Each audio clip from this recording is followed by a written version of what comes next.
महादेव की विशेष कथा, प्रेत योनि का रहस्य और मुक्ति का मार्ग। भाग 1। क्या मृत्यु के बाद भी कुछ आत्माएं हमारे बीच भटकती हैं? क्या सच में प्रेत योनि होती है या ये सिर्फ एक भ्रम है?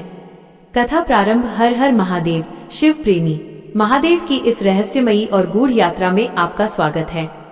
आज हम एक ऐसे रहस्य को जानने जा रहे हैं जो डर भी पैदा करता है और सदृत्य से हमें रूबरू भी कराता है। प्रेत योनि का रहस्य और आत्मा क्यों बन जाती है प्रेत।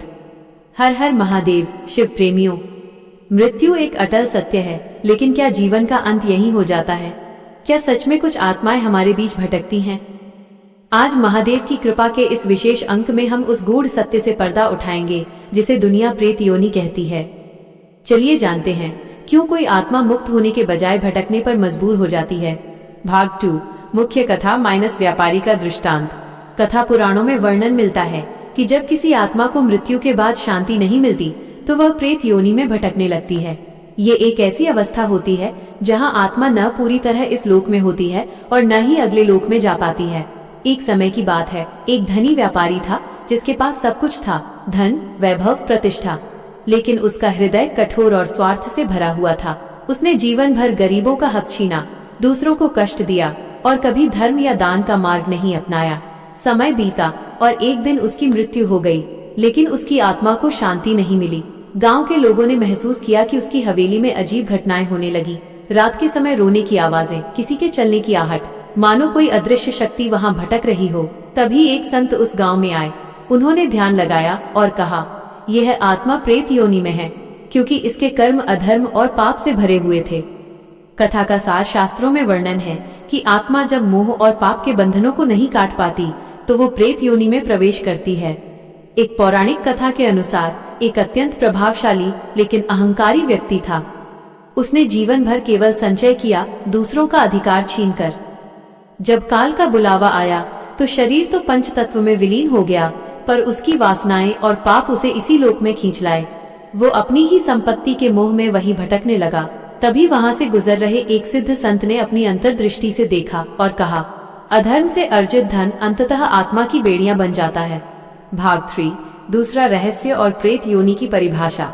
दूसरा रहस्य, दिव्य दृष्टि का अनुभव। एक दूसरी कथा के अनुसार एक साधक हिमालय में तपस्या कर रहा था। वर्षों की साधना के बाद उसे दिव्य दृष्टि प्राप्त हुई। उसने देखा कि इस संसार में केवल हम मनुष्य ही नहीं हैं, बल्कि कई अदृश्य आत्माएं भी हमारे आसपास मौजूद हैं। वो महादेव से पूछता है, प्रभु ये कौन है? महादेव प्रकट होकर कहते हैं, हे साधक, ये वे आत्माएं हैं जो अपने कर्मों के बंधन में फंसी हैं। ये प्रेत हैं जिन्हें अभी मुक्ति नहीं मिली। प्रेत योनि क्या होती है? शास्त्रों के अनुसार प्रेत योनि एक ऐसी अवस्था है जहां आत्मा अपने अधूरे कर्मों और इच्छाओं के कारण फंसी रह जाती है।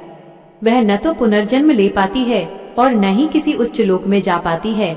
अक्सर ये आत्माएं उन्हीं स्थानों के आसपास रहती हैं जहां उनका मोह, पीड़ा या अधूरा कार्य जुड़ा होता है। अतिरिक्त विवरण। प्रेत योनि वास्तव में एक संक्रमण काल है।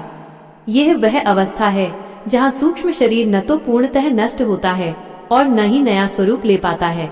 यह अधूरी इच्छाओं का परिणाम है। भाग 4। वो 5 बड़ी गलतियां। वो 5 गलतियां जो आत्मा को प्रेत बनाती हैं। 1. अत्यधिक लालच और स्वार्थ, लोभ, दूसरों का हक छीनना और पराये धन और संसाधनों पर कुदृष्टि रखना। 2. मोह और आसक्ति, धन, रिश्तों या वस्तुओं से अत्यधिक जुड़ाव, मृत्यु के क्षण में भी संसार की वस्तुओं की चिंता करना। 3. अधर्म और पाप कर्म, बिना पछतावे के गलत कार्य करना और किसी निरीह जीव या मनुष्य को अकारण पीड़ा देना, हिंसा। 4. माता पिता और गुरु का अपमान, कृतघ्नता, अपनों विशेषकर माता पिता और गुरु का तिरस्कार। 5. आत्महत्या या असमय मृत्यु और ईश्वर विमुखता, ईश्वर का स्मरण न करना और जीवन भर केवल स्वयं को ही कर्ता मानना और महादेव के नाम को विस्मृत कर देना। ये सभी कारण आत्मा को अशांत बना देते हैं और वो भटकने लगती है। भाग 5। विशेष ज्ञान और गहरा विश्लेषण। 1. तृप्ति और तड़प का मनोवैज्ञानिक बिंदु। शास्त्रों में कहा गया है कि प्रेत योनि में आत्मा को भूख और प्यास बहुत लगती है, लेकिन उनके पास भौतिक शरीर नहीं होता जिससे वे कुछ खा सकें। सोचिए एक ऐसी प्यास जिसके सामने समुद्र भी कम पड़ जाए, लेकिन गले से पानी की एक बूंद न उतरे। यही प्रेत योनि की सबसे बड़ी सजा है, असीमित इच्छाएं और शून्य सामर्थ्य। ये हमें सिखाता है कि जीते जी अपनी इंद्रियों पर नियंत्रण करना कितना जरूरी है। 2. शमशान और महादेव का गहरा संबंध। चूंकि आप महादेव के भक्त हैं, तो आप ये बता सकते हैं कि महादेव शमशान में क्यों रहते हैं। लोग शमशान से डरते हैं, लेकिन मेरे महादेव वहीं निवास करते हैं। क्यों? क्योंकि वे उन आत्माओं के भी रक्षक हैं जिन्हें अपनों ने जलाकर छोड़ दिया। महादेव का भस्म राख लगाना इस बात का प्रतीक है कि अंत में सब कुछ राख है, और जो इस सत्य को समझ लेता है वह कभी प्रेत बनकर नहीं भटकता। 3. अधूरी इच्छा का विज्ञान। प्रेत योनि केवल एक सजा नहीं, बल्कि एक मानसिक जेल है। जब हम मरते समय भगवान के बजाय अपनी अधूरी प्रॉपर्टी, बैंक बैलेंस या दुश्मनी के बारे में सोचते हैं, तो वही विचार हमारी आत्मा के लिए जंजीर बन जाते हैं। मुक्ति के लिए छोड़ना सीखना ही सबसे बड़ी साधना है। क्या आप जानते हैं प्रेत योनि से बचने का सबसे सरल उपाय क्या है? शास्त्रों कहते हैं अंतिमति सा गति, यानी मृत्यु के अंतिम क्षण में आपके मन में जो विचार होगा वही आपकी अगली गति तय करेगा। इसीलिए हमारे पूर्वज कहते थे कि हर समय राम राम या हर हर महादेव का जाप करते रहो, ताकि अंत समय में भी महादेव का ही नाम आए और आत्मा सीधे शिवलोक की यात्रा करे। 4. छाया और माया का अंतर। प्रेत कोई बाहरी दुश्मन नहीं, बल्कि इंसान की अपनी ही नकारात्मक ऊर्जा का विस्तार है। जैसे एक गंदे पानी के बर्तन पर मक्खियां आती हैं, वैसे ही जिस मन में क्रोध, ईर्ष्या और नफरत भरी होती है, वो मन जीते जी प्रेत योनि का अनुभव करने लगता है। महादेव कहते हैं मन को निर्मल करो, क्योंकि शिव वहीं बसते हैं जहां शव अहंकार मर चुका हो। 5. पितृपक्ष और दान का महत्व। शास्त्रों में तर्पण और श्राद्ध का विधान केवल रस्म नहीं है, ये उन भटकी हुई आत्माओं को ऊर्जा देने का तरीका है जो अपनी गलतियों के कारण अटक गई हैं। आपके द्वारा किया गया एक छोटा सा दान या महादेव के नाम पर किया गया अन्नदान किसी प्यासी आत्मा की मुक्ति का द्वार खोल सकता है। 6. अदृश्य गवाह। क्या आप जानते हैं प्रेत योनि में आत्माएं देख और सुन सकती हैं, लेकिन वे बोल नहीं सकती। वे हमारे ही घरों में, हमारे ही आसपास उन यादों के सहारे जीवित रहने की कोशिश करती हैं जिन्हें हम भूल चुके होते हैं। लेकिन जो घर महादेव के महामृत्युंजय मंत्र से गूंजता है, वहाँ कोई भी अतृप्त आत्मा प्रवेश नहीं कर पाती, क्योंकि महादेव का तेज उनके अंधकार को मिटा देता है। 7. सूक्ष्म शरीर की बेड़ियां। हमारा शरीर मिट्टी है, पर हमारी इच्छाएं ऊर्जा हैं। जब मृत्यु अचानक होती है या मन में बहुत अधिक आसक्ति होती है, तो ये ऊर्जा एक भारी सूक्ष्म शरीर बना लेती है। ये इतना भारी होता है कि आत्मा गुरुत्वाकर्षण के कारण ऊपर के लोकों में नहीं जा पाती। प्रेत योनि वास्तव में आत्मा की वो स्थिति है जहां वो उड़ना तो चाहती है, पर उसके अपने ही कर्मों का बोझ उसे धरती से चिपकाए रखता है। 8. भक्त और प्रेत का अंतर।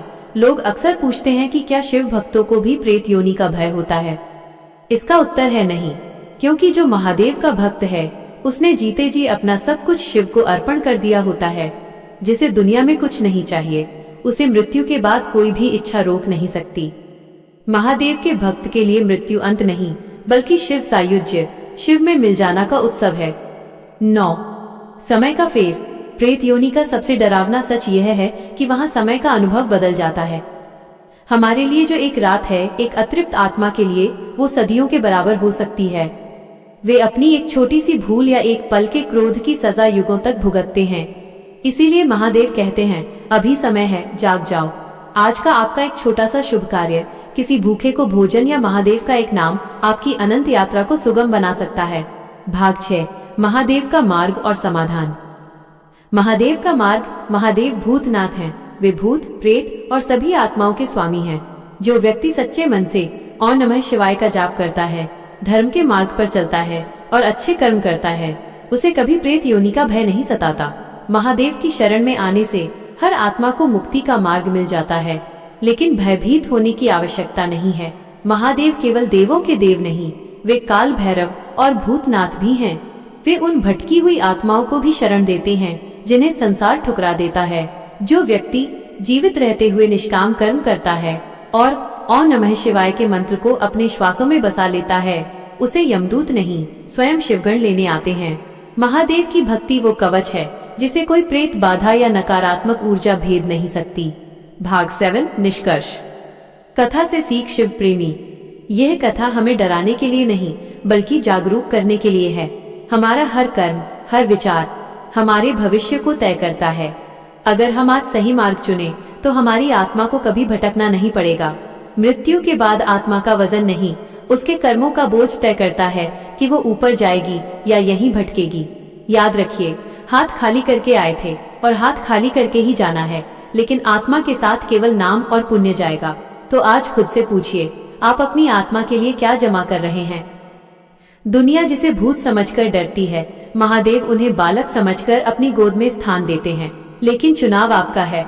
क्या आप मरकर मोह की जंजीरों में बंधना चाहते हैं या महादेव की भक्ति में लीन होकर मोक्ष को प्राप्त करना चाहते हैं? भाग 8। इसलिए आज से ही संकल्प लें, अच्छे कर्म करें, दूसरों के साथ दया और प्रेम रखें और हर दिन महादेव का नाम जपें।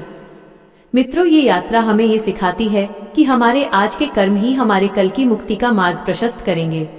मोह छोड़ें, महादेव को पकड़ें। अगली कथा अगले भाग में हम जानेंगे कि क्या वास्तव में प्रेत हमारे बीच रहते हैं और वे कौन सी 5 गलतियां हैं जो इंसान को जीते जी प्रेत योनि की ओर ले जाती हैं। महादेव की इस यात्रा में हमारे साथ बने रहें। भक्तों, अगर ये कथा आपके हृदय को छू गई हो तो कमेंट में हर हर महादेव जरूर लिखें। वीडियो को लाइक करें, चैनल महादेव कृपा को सब्सक्राइब करें और शेयर करें ताकि वीडियो सबसे पहले आपको मिले और दूसरे भक्त भी इसका लाभ उठा सकें। हर हर महादेव।